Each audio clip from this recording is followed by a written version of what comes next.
প্রতীক জৈন তৃণমূল কংগ্রেসেরই IT head. দেখুন, আমি এতদিন জানতাম দেবাংশু ভট্টাচার্য তৃণমূল কংগ্রেসের আইটি হেড দেবাংশু। আচ্ছা, তৃণমূল কংগ্রেসের যে প্রার্থী তালিকা সেটা কি নিষিদ্ধ তালিকা? বুঝতে হবে আমাদেরকে প্রার্থী ঘোষণা হওয়ার আগে যে তৃণমূল আর বিজেপি একবার ট্যালি না করে নেয়, তাহলে একই লোকের নাম দু জায়গাতে যেতে পারে। সেইটা আমি বলি ব্যাকগ্রাউন্ড মিউজিক কম দিলে তুমি হবে জানতে চাইছো আমি আইটি হেড, জানতে চাইছো আমি আইটি হেড। জেন হচ্ছেন বিয়ে বাড়ির ক্যাটারার। বিয়েটা এক সেকেন্ড, বিয়েটা আমাদের আইটি হেড দলকে অ্যাসিস্ট করছে এবং আমাদের দলের ক্ষেত্রে শুধু দেবাংশ কি বললো কিছু বুঝলে? নমস্কার, @রণজিৎ আপনাদের সবাইকে স্বাগত। আশা করি সবাই ভালো আছেন। দেবাংশুকে এইভাবে চাটা আমি অন্তত দেখিনি। স্টুডিওতে সবার সামনে এবং সবাই এক বাক্যে হাসলেন, মানে খিল্লি করলেন যেটা বলা যায়। দেবাংশু আইটি হেড কিনা, নাকি মমতা বন্দ্যোপাধ্যায় বলেছেন না যেদিন আইপ্যাকের অফিসে ইডির হানা, সেটা নিয়ে প্রতীক জৈন নাকি আইটি ইনচার্জ, কিন্তু এটা তো আমরা কেউ জানতাম না। এবং স্বাভাবিকভাবেই সুমনও চেপে ধরেছেন এবং যেভাবে তিনি হাসির খোরাক হয়েছেন আর শতরূপ বসে বসে একটু ছোট্ট ছোট্ট টিপ্পনি কাটছিলেন আর দু একটা যে ছোট্ট দিলেন না, তাতেই একেবারে কুপকাত অবস্থা এই দেবাংশুর। একটু ভালো করে দেখুন। আজ নতুন কিছু কথাও আমরা জানতে পেরেছি। আমরা এতদিন জানতাম যে আইপ্যাক একটা ভোট কুশলী সংস্থা, যারা একাধিক রাজনৈতিক দলের পরামর্শদাতা হিসেবে বেশ কিছু বছর ধরে অত্যন্ত সম্মানের সঙ্গে অর্থের বিনিময়ে কাজ করে চলে। তার দীর্ঘ প্রোফাইল আছে, আমি এই অনুষ্ঠানে পরে সেই প্রোফাইলও দেখাবো। সেই সংস্থার প্রধান এই মুহূর্তে হচ্ছেন প্রতীক জৈন। এ রাজ্যে 2019 থেকে, তখন প্রশান্ত কিশোর ছিলেন, তারা তৃণমূল কংগ্রেসের হয়ে কাজ করে। কিন্তু আজ মুখ্যমন্ত্রী একেবারে একাধিকবার নির্দ্বিধায় বলেছেন যে আইপ্যাক কোনো প্রাইভেট কোম্পানি নয়, প্রতীক জৈন তৃণমূল কংগ্রেসেরই আইটি হেড। দেখুন, আমি এতদিন জানতাম যে আজ স্টুডিওতে ঘটনাচক্রে আছে দেবাংশু ভট্টাচার্য, তৃণমূল কংগ্রেসের আইটি হেড দেবাংশু। কিন্তু যাই হোক, অরূপ, আমি জানি না, আমার পরের বক্তা অরূপ চক্রবর্তী, অরূপ কি জানতো যে প্রতীক জৈন তৃণমূল কংগ্রেসের এত বড় নেতা এবং আইপ্যাক ইজিক্যাল টু তৃণমূল, এবং আগামী ভোটে তৃণমূলের যে প্রার্থী তালিকা, কোনো সন্দেহ নেই, আমি মুখ্যমন্ত্রীর সঙ্গে সম্পূর্ণ একমত যে অত্যন্ত গুরুত্বপূর্ণ নথি, যদি এই নথি সত্যি ইডি নিয়ে থাকে, তৃণমূল কংগ্রেসের প্রার্থী তালিকা থেকে শুরু করে বহু গুরুত্বপূর্ণ নথি তৃণমূল ভবন বা হরিশ চ্যাটার্জি স্ট্রিটে নয়, এখন আইপ্যাকের অফিসে থাকে। অরূপ কি বলে? শুনুন, আমি এইটুকু জানি যে আগামী পার্লামেন্টের যে অধিবেশন হবে, সেই অধিবেশনে একটা নতুন সংশোধনী আনা হবে, যেই সংশোধনীতে বলা থাকবে ইডির ফুল ফর্ম এনফোর্সমেন্ট ডিরেক্টরেট নয়, ইডির ফুল ফর্ম হচ্ছে এখন থেকে ইলেকশন ডিউটি। যেখানে যেখানে ইলেকশন আসবে সেখানে ইডিকে ডিউটি করতে নামতে হবে, এবং ডিউটি করতে নামতে গিয়ে এমন অবস্থা হবে যে চুরি করতে হবে। একটা কেন্দ্রীয় এজেন্সি, তাকে চোরের কাজ করতে হচ্ছে। এতদিন পর্যন্ত আমরা দেখছিলাম কিংপিন নাম, তার নাম হচ্ছে অমিত শাহ, যাকে সিঅপ করতে যাচ্ছে একটা কয়লা মাফিয়া, মানে লুঠের লাইসেন্স দিয়ে দিচ্ছে। কোন সিআইএসএফ এর কর্তার হিম্মত হবে জয়দেব খানের বিরুদ্ধে ব্যবস্থা নেওয়া? আজকে এত বড় বিনয় মিশ্রটা বললে না, কোথায় উবে গেল লোকটা? বিনয় মিশ্র ধরার কাজ তো কার? পালানো কি দেশের বাইরে যায় কি করে? স্বরাষ্ট্র মন্ত্রক, বিদেশ মন্ত্রক কাদের হাতে? তৃণমূলের হাতে। তাহলে স্বীকার করুক যে তৃণমূল দেশ চালায়। আমাদের আজ এত বড় ঘটনার পর কেউ যদি ইডির দেয় বিবৃতিটা পড়েন, তাহলে তার বারবার মনে প্রশ্ন জাগবে, এদেশের এনফোর্সমেন্ট ডিরেক্টরেট বা ইডি কি দুগ্ধপোষ্য শিশু? ইডির বিবৃতি আজ বলছে যে সার্চ প্রিমিসেসের মধ্যে একটা সার্চ প্রিমিসেস নয়, দুটো তল্লাশি স্থল থেকে মুখ্যমন্ত্রী কি এভিডেন্স, অর্থাৎ মূল প্রমাণগুলো, সব থেকে গুরুত্বপূর্ণ নথিপত্রগুলো নিয়ে নাকি বেরিয়ে গেছেন। আমি বলছি, প্রথমে প্রতীক জৈনের বাসস্থানে যখন এই ঘটনা ঘটলো, মুখ্যমন্ত্রী নিজে বেরিয়ে এসে নিজেই দেখালেন যে ফোন, ল্যাপটপ, হার্ড ডিস্ক নিয়ে তিনি বেরিয়ে এসছেন। লাইভে এবিপি আনন্দ সহ যাবতীয় সংবাদ মাধ্যমকে খোলাখুলি বললেন যে এইবার তিনি সেক্টর 5-এ আইপ্যাকের অফিসে যাচ্ছেন। তখনও কিন্তু কেন্দ্রীয় সংস্থা সতর্ক হলো না।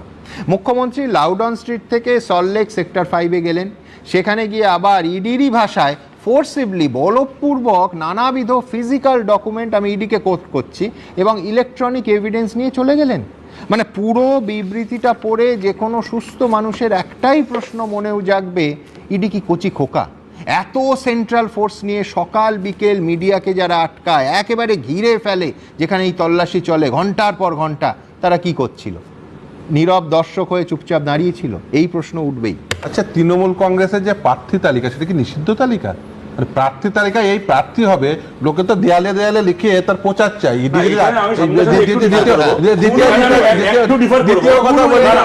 কথা বুঝতে হবে আমাদেরকে, প্রার্থী ঘোষণা হওয়ার আগে যে তৃণমূল আর বিজেপি একবার ট্যালি না করে নেয়, তাহলে একই লোকের নাম দু জায়গাতে যেতে পারে, সেইটা একটা ব্যাপার আছে না। এটা কথা বলি যে কোন রাজনৈতিক দলের প্রার্থী কখন হবে সেটা প্রত্যেকটা রাজনৈতিক দলই একটা সাসপেন্স রাখে, এবং সর্বোপরি যে কোনো রাজনৈতিক দলই আমি বলছি সুমনদা, মমতা বন্দ্যোপাধ্যায় প্রথম কথা হচ্ছে এই যে আপনারা বলছিলেন যে আমাদের এটা দলেরই অফিস, এটাও যেটা বলছিলেন না, আমি একটা কথা বলি, আইপ্যাক যেহেতু বর্তমানে গত 6 বছর যাবত তৃণমূল কংগ্রেসের সঙ্গে কাজ করছে, তাহলে বাংলায় আইপ্যাকের যদি কোনো ইউনিট থাকে সেটা তৃণমূল কংগ্রেসেরই হেল্প, ফলোটা আমাদেরই সংস্থা। যেমন আজকে আইপ্যাক ভাই আমি বলি ব্যাকগ্রাউন্ড মিউজিক কম দিলে আমি বলছি সুমনদা, যেমন ধরুন আজকে যদি আমরা তুমি হবে তুমি হবে আমি বলছি সুমনদা দলের জানতে চাইছো আমি আইটি হেড, জানতে চাইছো আমি আইটি হেড,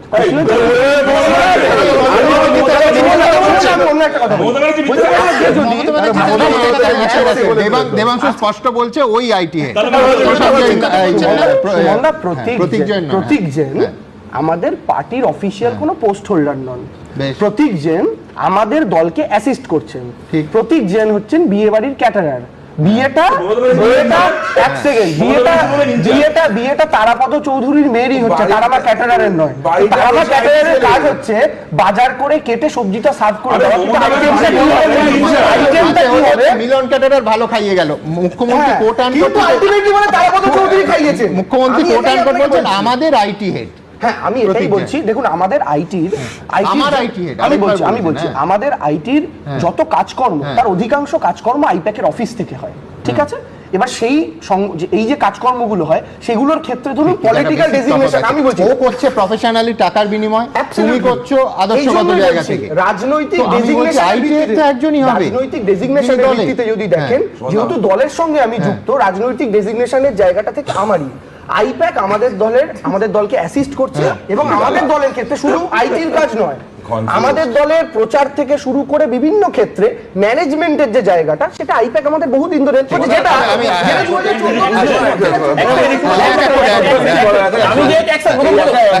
তোমাদের এই ক্যান্ডিডেট নাম নিয়ে তৃণমূল বড্ড চাপে, ক্যান্ডিডেট নামের জন্য না, ক্যান্ডিডেট নামই বাই চান্স বেরিয়ে যায়, যার নাম বেরোবে সে কালকে তাকে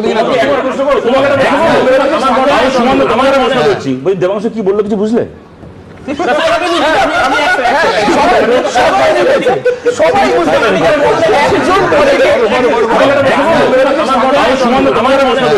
দেবাংশ কি বললো কিছু বুঝলে?